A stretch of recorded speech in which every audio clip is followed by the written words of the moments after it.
Сәлеметсіздер ме? Есімім Салтанат. Менің каналыма қош келдіңіздер. Каналыма тіркелуді ұмытпаңыздар, және де видеоны міндетті түрде соңына дейін қараңыздар. Ал бүгін бірге мынадай сүзбелі жидекті бәлішті пісіретін боламыз.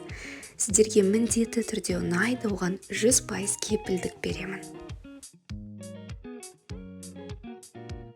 Бәлішті дайындау үшін ең алдымен қамырын, кейін салмасын дайындаймыз.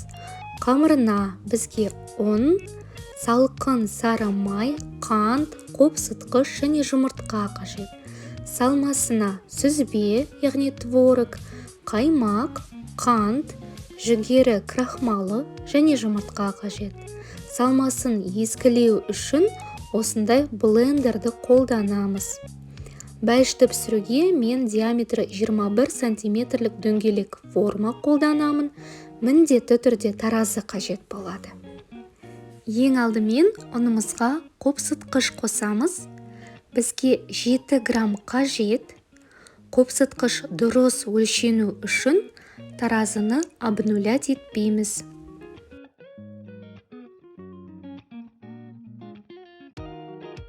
Келесі кезекте қантымызды қосып, мұқият араластырамыз.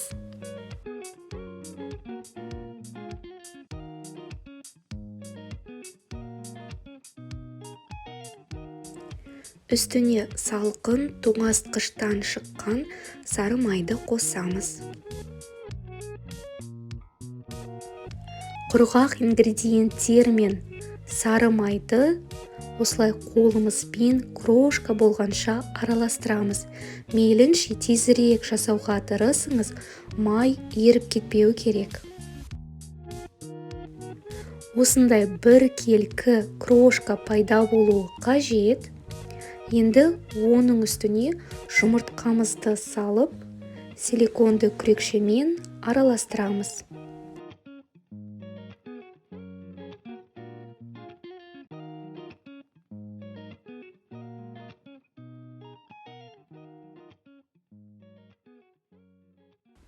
Нәтижесінде бізде осындай жабысқақ, жұмсақ қамыр пайда болады.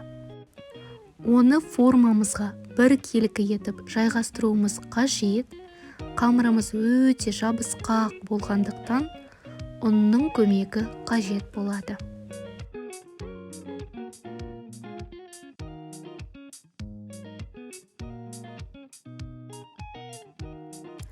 Ұнды себелеп, қолымызды ұнға салып, қамырымызды барынша бір келкі етіп, формамызға жайғастыруға тырысамыз.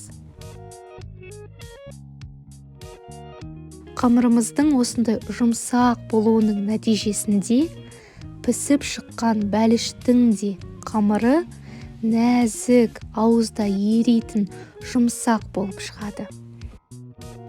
Көп жағдайда сүзбелі бәліштердің қамыры піскен соң қатты болып қалады, ал бұл рецептінің қамыры мінсіз деуге болады. Идеальный. Соңында қамырымызды қасықтың көмегімен барынша бір келкі етіп жайғастырамыз.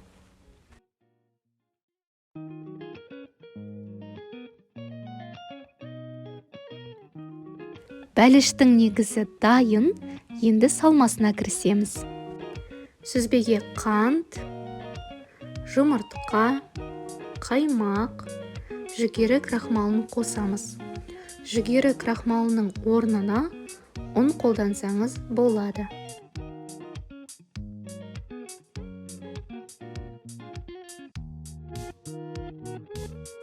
Осы массаны блендермен бір келкі болғанша езгілейміз.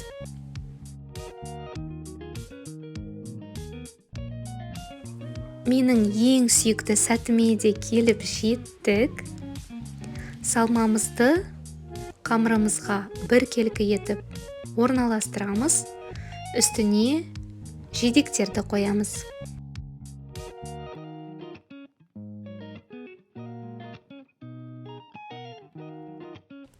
балғын немесе қатырылған жидектерді қолдансаңыз болады. Менде қатырылған таңқурай және шие жидектері крахмалға аунатып алдым. Ол артық ылғалдың бөлінуінің алдын алады. Жидектерді қалаған мөлшеріңізде қолданыңыз. Немесе мүлдем жидектерсіз қарапайым сүзбелі бәліш дайындасаңыз болады.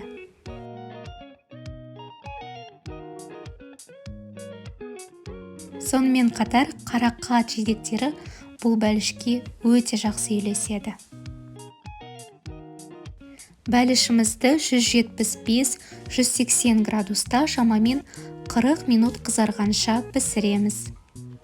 Ыстық енді пештен шыққан бәліштің бейнесі осындай көздің жауын алады.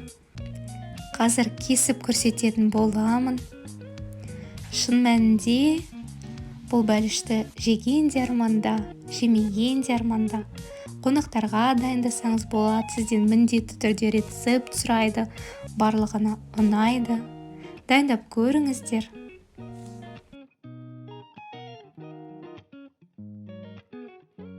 Мына әдемілікті қараңыздаршы.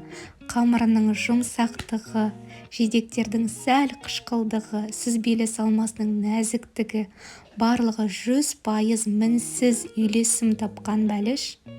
Астарыңыз дәмді болсын.